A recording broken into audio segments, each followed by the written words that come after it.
Hi everyone, Lisa here. It is January 2nd and I am getting ready to do a year ahead spread using the third edition of the Wild Unknown, the mass-produced edition. And I'm actually going to be laying the cards out on the Spirit Cloth. They're patent pending Spirit Cloth reading cloth, which, you know, I like. It's cool. I'm glad I bought it. I got it, they were having some sale and I got it on sale. And I have to say I'm with Kelly Fitzgerald, who has a really great little video using the Spirit Cloth, and also a nice discussion of a comparison of first, second, and third editions of the Wild Unknown. I'll try to remember to link to those. I really, really like this version of the deck. It's you know, it's beautiful, actually. It's one of the nicest mass-produced decks I've seen. The cardstock is creamy and delicious, and the print quality, I can't tell any difference, really, between this. It's brighter, maybe, and as Kelly points out, the white of the cardstock is, my camera won't pick this up very well, but you can sort of see it's a pretty stark white, which makes the colors, as they say, pop more. And the thinner cardstock does make it easier for rifle shuffling and for handling, especially if you have little hands like I do. But more than anything else, what this version of the deck has gotten me wanting is to have a complete set. I didn't have the first edition, so I've just ordered a copy of that from a website that has some still available for unopened, and for $85, which is a very good price. You can find them too on eBay, but you have to be careful. I may do a little video about this. There are a lot of Chinese knockoffs that are flooding eBay. Anyway, that's a whole other video. But I find myself really now getting increasingly obsessed with this deck. So I think I'm going to end up using it a lot, especially in January, and for this year ahead spread. So I've been shuffling, and I have to say that for me, doing a 2017 year spread is particularly important and pressing. Here, I'll come say hello. I'm filming on my iPad, so the camera is there, and I'm looking over here, and it doesn't really work to film with the iPad, but I still haven't figured out how to use my camera, and my computer is unwieldy to film from. So anyway, okay, I'm babbling. I am sorry, I'm babbling. I was going to say that doing a year ahead spread seems really important right now. I have not been on social media at all, really, for the past couple months. I haven't been keeping up with my intention to do a series on Buddhism and tarot. I have to say the wind got knocked out of my sails pretty intensely with the election, the U.S. election. And now I'm needing to figure out, find myself really assessing, like,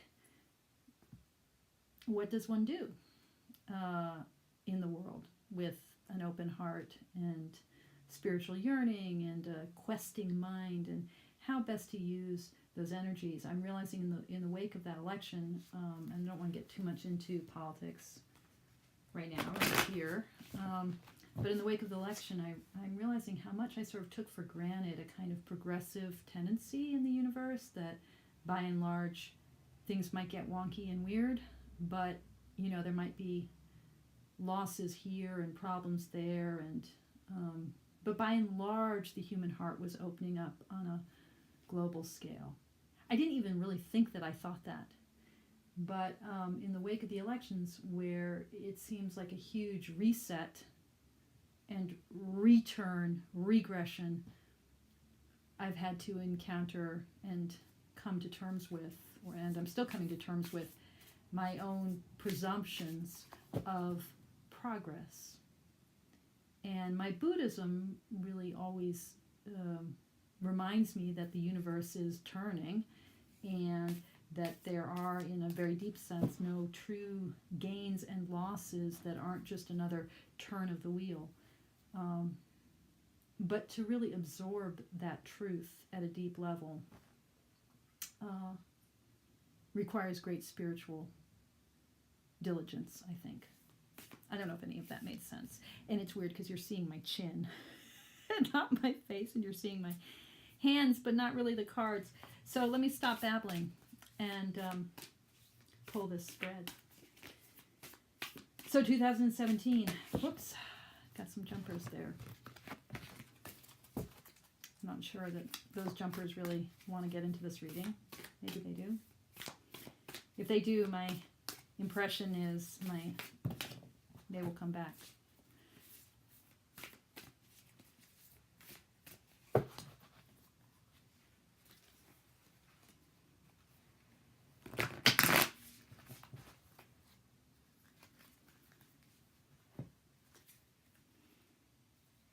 $2017. Okay, so an overarching card for the year. The Three of Wands. Oops.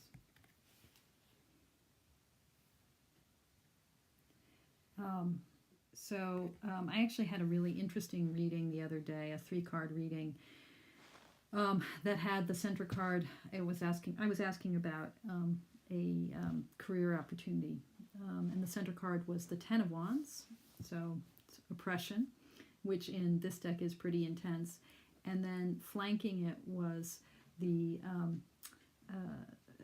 Daughter of Wands, which is really in this, I was very wandy reading, the Daughter of Wands and the Three of Wands. And, you know, it was really all about this kind of opening. So this is incredibly powerful for me to get this as my central card for the year.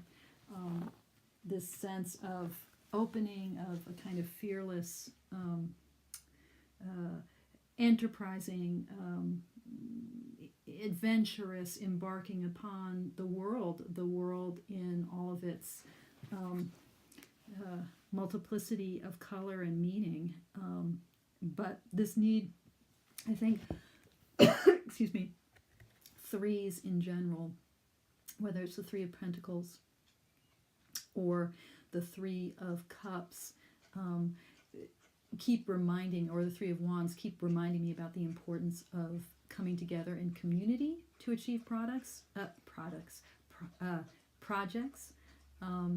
And I always am held back personally by the heartbreak of the Three of Swords, and the fear of vulnerability, what it means to be unguarded. So, you know, for me, hidden in this card is very much the ways in which this sort of coming together with others in community, in joint endeavors, is part of what it means to go boldly forth into the future. Okay, so card for January. Oh, that's a nice card. I love the Ten of Cups in this deck and Kim Kranz's interpretation of it, which is about letting your light shine. Oops, we're being visited. Hey, Sylvie. No, go back. Go back. Good girl. That was Sylvie. Go back. No, go back. Go back, sweetie. Go lie down. Sylvie knows how to let her light shine. All right. This is too positive for me. I've been so melancholic lately. It's hard to believe in that. But the Five of Swords in February will keep me honest. And in this deck, this is really Kim Kranz's ego death card, more so than even the Ten of Swords, which for her I think gets associated with more like the drama, living life of intense, that sort of self-generated drama. So the ways in which this card, I always think of it in the Rider-Waite-Smith as really embodying the three positions of any kind of scenario of gain or loss. You know, you've got the victor and then sort of the two dejected figures in the background. And I sort of think of this card as really embodying the ways in which there are never any winners or losers. You know, if it is a zero-sum game, everybody loses.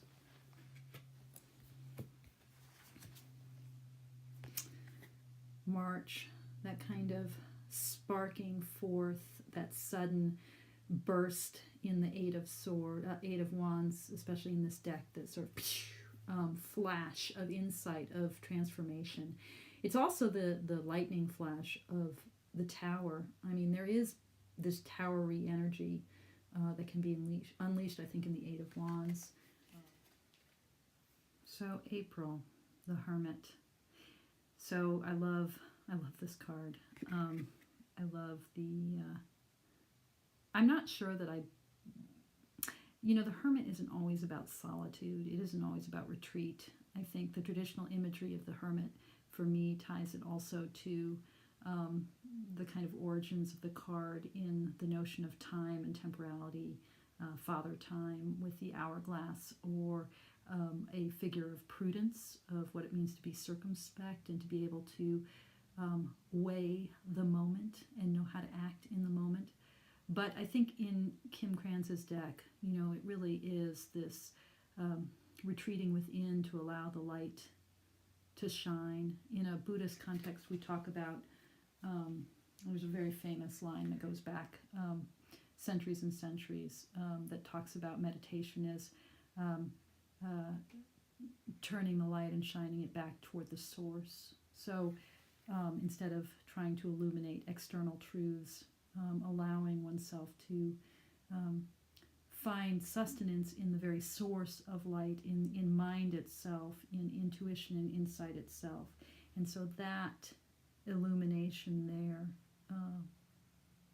which is the source of all illumination, it's very much at the heart of Kim Kranz's deck. And I think it is tied to a classical notion of time and prudence, even in the old Marseille decks and the Italian antecedents for the Marseille deck.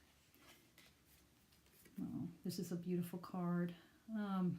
So the strength of Kim Kranz's Lion is a strength that comes from being at peace with one's own power, with one's own potential ferocity, and seeing how that strength, that ferocity, which can destroy the world, I mean, it's really no different from this inner light as well. It is the power of what burns and churns within us, but harnessed through self-compassion and self-acceptance in a way that brings this beautiful, peaceful, balanced vision of strength. So that was January, February, March, April, May. Okay, so that was May. So now we've got June. Oh, God. Yeah, so this is that 10 of Wands I was talking about. June is my birth month. I'm Cancer Gemini. Yeah, this is me. Folks, that's me. Let me look at the camera. Folks, that's me. There you go, figure A. This is Lisa. The melancholic, living in the world of oppression. Okay, now, I was worried that this year was looking too hopeful, but it's good to recognize myself in the 10 of Wands. And then where that can lead, which is, this bondage. So July, the 8 of Swords, it's the butterfly can fly away.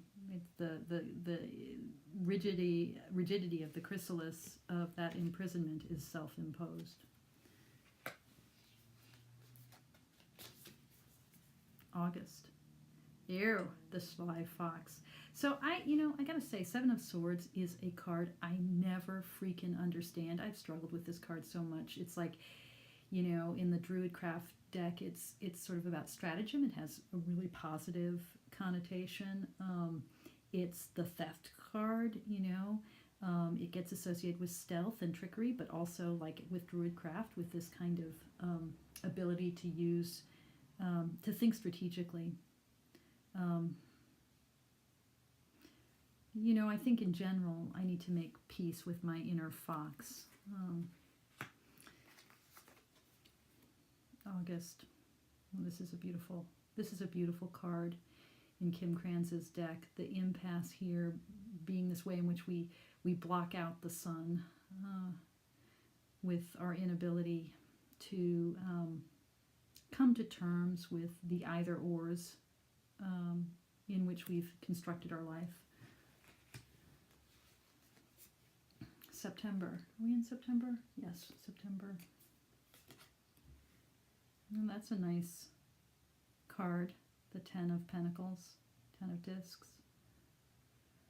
The kind of, it's not just about the bounty and the pleasure and the comfort and the abundance of the garden of the Nine of Pentacles, but this, it really, to me, it has a feel of the Ten of Cups in Kim Kranz's deck, this, coming together of forces and almost this ethical imperative, this moral imperative, this spiritual imperative to help build the world through one's own sense of bounty and completion. And then November. Yeah, so here's that Three of Cups again, that three that it seems really interesting to me. This, I tend toward melancholy, folks. I tend toward isolation. Not for nothing that my main spiritual practice has me facing a wall, sitting still, as a Zen Buddhist. This reminder of coming together.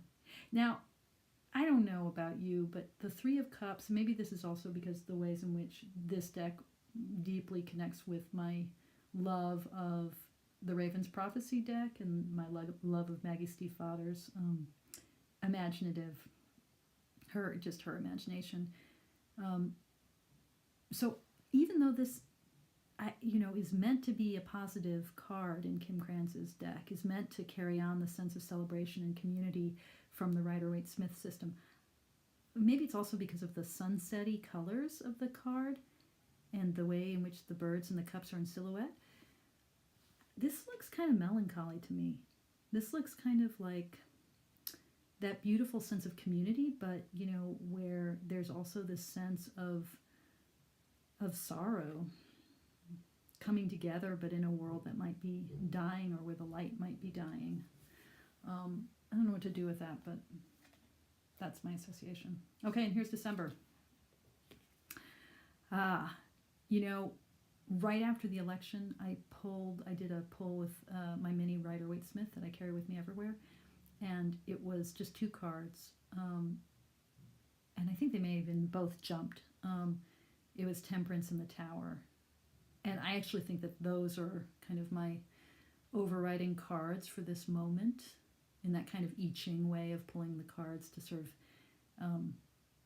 help one get into the moment.